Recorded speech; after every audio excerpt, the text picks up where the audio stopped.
안녕하세요. 동국대 일산병원 도한호입니다. 저는 오늘 초음파를 이용해서 중심정맥관을 삽입하고 그와 연관된 문제들을 확인할 수 있는 방법에 대해서 이야기를 드리겠습니다.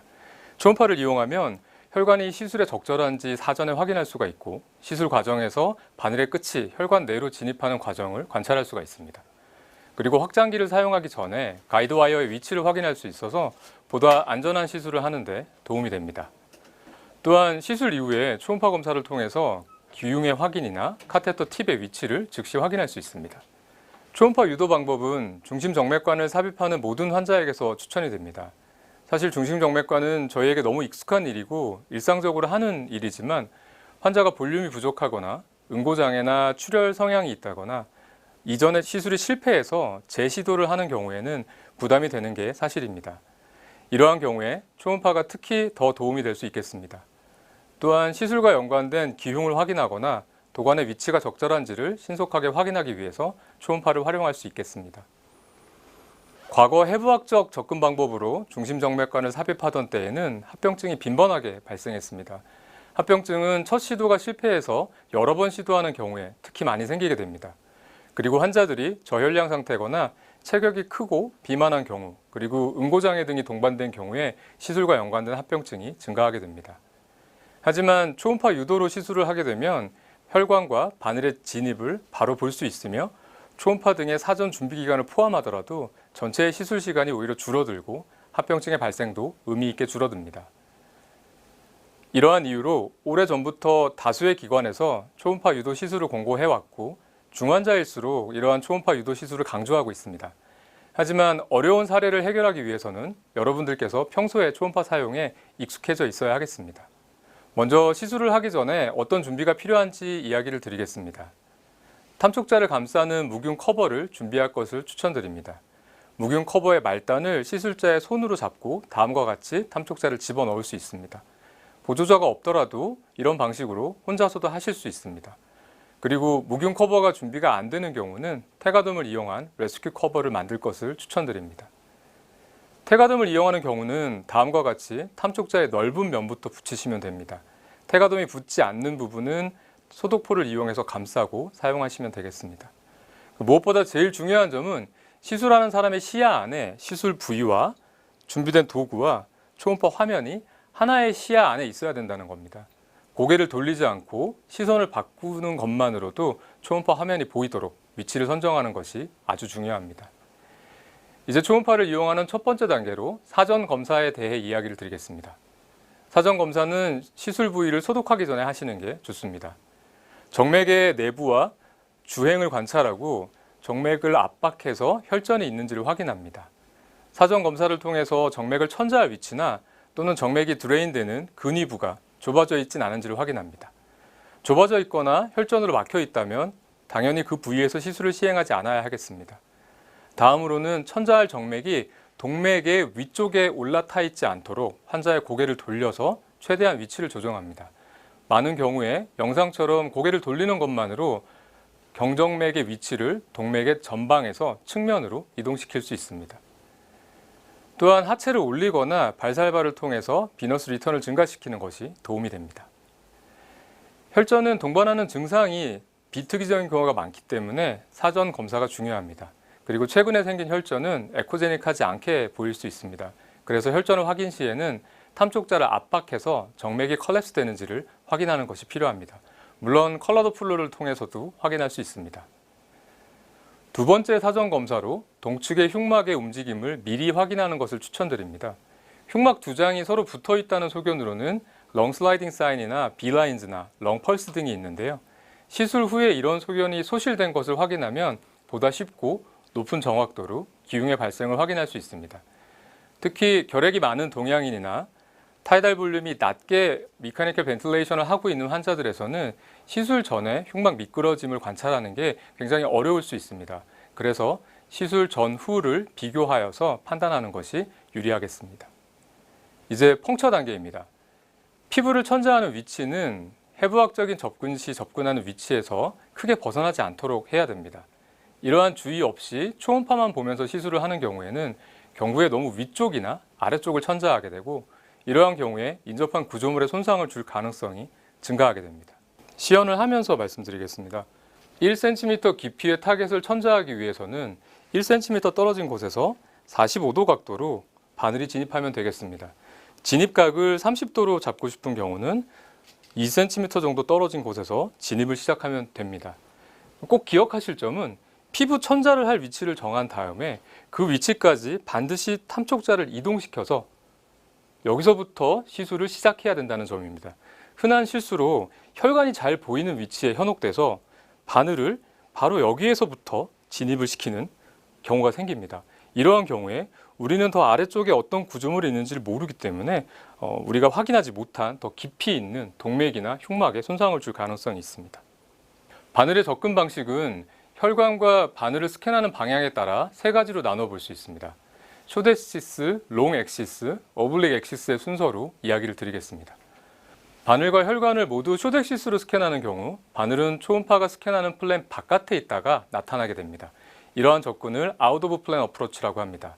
초심자들이 쉽게 수행할 수 있는 반면에 바늘의 끝을 따라가지 못하는 경우가 종종 발생하기 때문에 연습이 필요합니다. 이 경우 바늘을 추적하는 방법은 다음과 같습니다. 초음파 프루브로 혈관의 단면을 관찰하면서 혈관과 프루브 사이에 바늘을 진입시킵니다. 바늘의 끝이 스캔하는 플랜으로 진입하면 초음파 화면에서 고에코의 바늘의 단면이 나타나게 됩니다. 스캔하는 시야에 바늘의 진입이 확인되면 바늘의 진입을 멈추고 이번에는 초음파 프루브를 이동해서 바늘이 진행할 방향의 단면을 미리 스캔하고 있습니다. 그러면 화면에서 고에코의 바늘이 사라지게 되고 이제 다시 바늘을 진입시켜서 바늘의 끝이 목표를 향해 더 이동해서 화면에서 나타나는 것을 확인하고 다시 탐촉자를 이동시키는 이런 작업을 반복하시면 됩니다. 바늘의 끝이 혈관 내에 도달할 때까지 이렇게 반복해서 따라가시면 됩니다. 흔한 실수로 바늘의 끝을 놓치고 셰프트를 보면서 펑처를 하는 경우가 있습니다. 영상의 초음파 시야에서 관찰되는 에코제닉한 부분은 사실 바늘의 끝이 아닙니다. 바늘의 끝은 시야에서 사라져서 더 아래쪽에 있는 혈관을 이미 찌르고 있습니다. 사실 이런 경우도 혈관의 주행 방향과 바늘의 주행 방향이 일치한다면 바늘 끝을 보지 못하더라도 정맥을 성공적으로 천자할 수는 있습니다. 하지만 바늘의 끝을 추적하는 방법을 계속 강조하는 이유는 볼륨이 적은 환자는 정맥이 쉽게 컬랩스 되는데 이때 정맥의 후방에 동맥이 위치하는 경우라면 동맥 천자의 위험이 커지기 때문입니다. 반면에 혈관과 바늘을 동시에 롱지튜디널 스캔을 하면 바늘의 주행이 아주 시원하게 보입니다. 이를 롱지튜디널 임플랜 어프로치라고 하는데요. 하지만 이를 위해서는 탐촉자와 혈관과 그리고 바늘이 하나의 플랜에 들어와서 초음파 빔과 일치가 되어야 합니다. 이게 잘 맞지 않는 경우에 로테이션 에러가 생길 수 있습니다. 그래서 이 부분에 대해서 연습이 제법 필요합니다. 로테이션 에러를 줄이기 위한 여러 가지 방법이 고안되어 있습니다만 오늘은 장비에 대한 이야기는 제외하고 기본적인 핸들링 테크닉을 말씀드리겠습니다. 먼저 임플랜 어프로치를 할 때 바늘이 진입하는 반대쪽의 프루브 모서리를 눌러주시면 바늘과 프루브가 좀 더 평행해지기 때문에 바늘이 더 뚜렷하게 보일 수 있습니다. 그리고 임플랜으로 바늘을 진입시킬 때 프루브로 바늘을 눌러서 피부 천자를 시작하면 평행을 맞추시기가 더 쉬워집니다.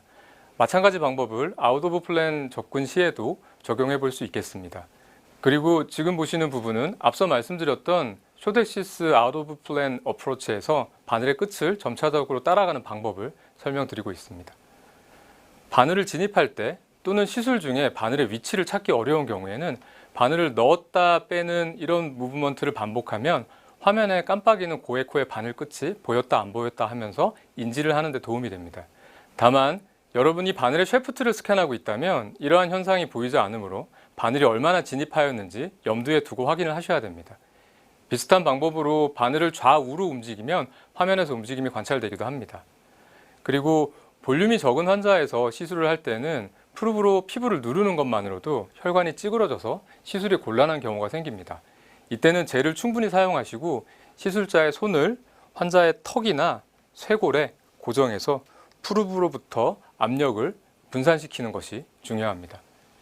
이렇게 바늘을 잘 관찰하면서 천자를 시도하는 경우에도 중심 정맥의 내강이 좁은 저혈량의 경우나 그리고 혈관벽이 두껍고 진입 각도가 낮은 경우에는 혈관벽이 뚫리지 않고 월 텐팅이 발생하면서 바늘이 잘 안 들어가는 경우가 생깁니다.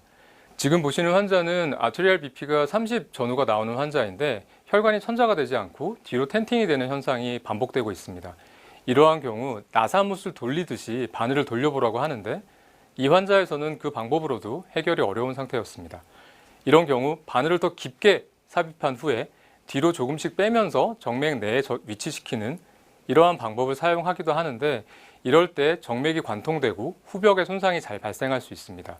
따라서 후측에 동맥 등의 구조물이 없는지 잘 확인하시고 응고장애 등이 있는 경우에는 보다 주의를 할 필요가 있겠습니다. 이러한 경우에 바늘의 사면을 평소와 달리 아래쪽을 향하게 하는 것이 후벽을 관통할 가능성을 줄이는 데 도움이 됩니다.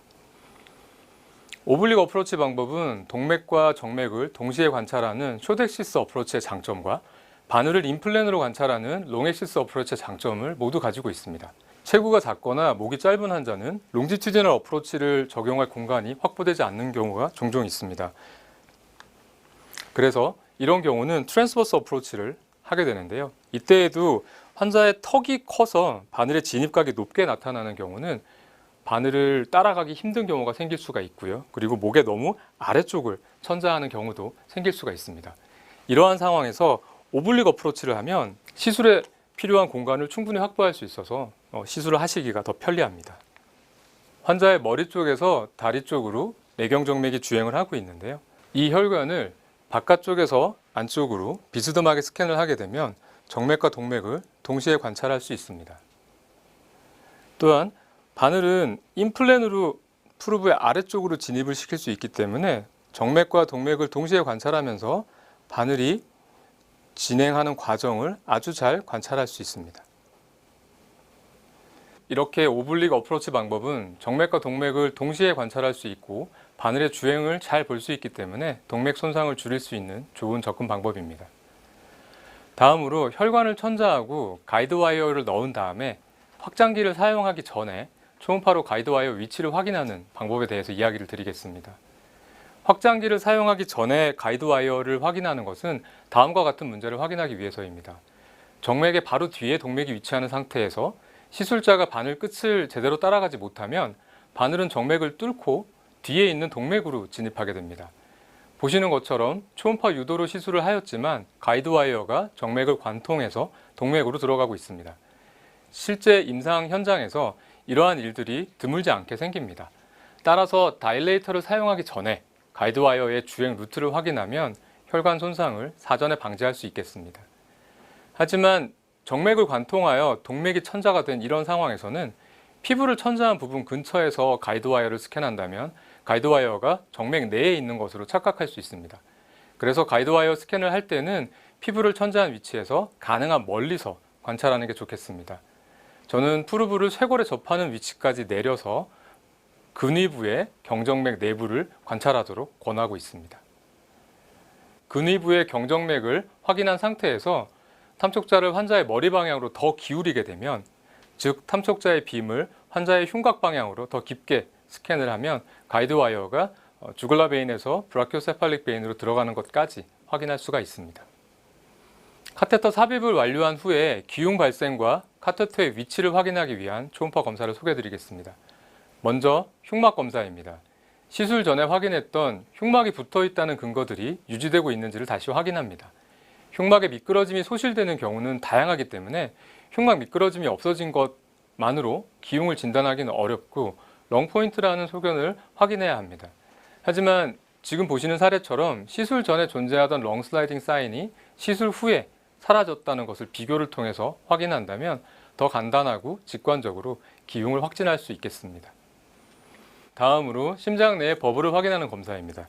10ml 주사기에 물과 공기를 9대1로 섞고 3웨이 커넥터를 이용해서 빈 주사기와 연결합니다. 서로 왔다 갔다 하게 하면 마이크로 버블이 생기게 됩니다.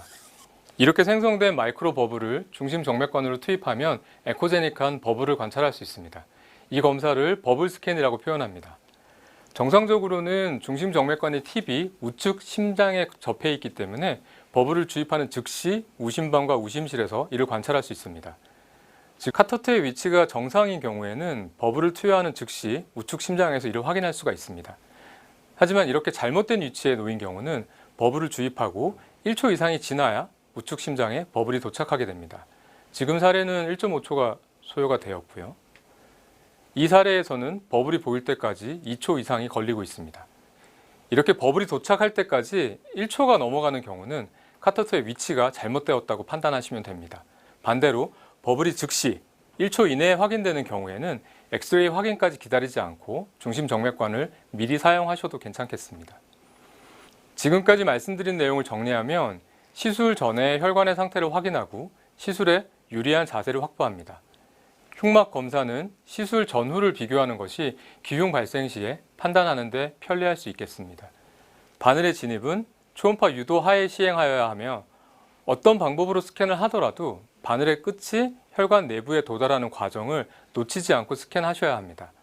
그리고 확장기를 사용해서 혈관 천자 부위를 넓히기에 앞서서 가이드 와이어의 주행을 스캔하는 것이 안전 확보에 도움이 됩니다. 시술이 끝난 후에 기흉 발생 여부를 확인하고 버블 스캔을 통해서 중심정맥관의 말단에 위치가 적절한지 확인할 수 있습니다. 이러한 6가지 단계를 CQO라는 프로토콜로 만들어서 제안하고 있습니다. 초음파 유도로 중심정맥관 시술을 할 때 이러한 확인 방법들을 숙지하시면 도움이 될 것이라고 생각합니다.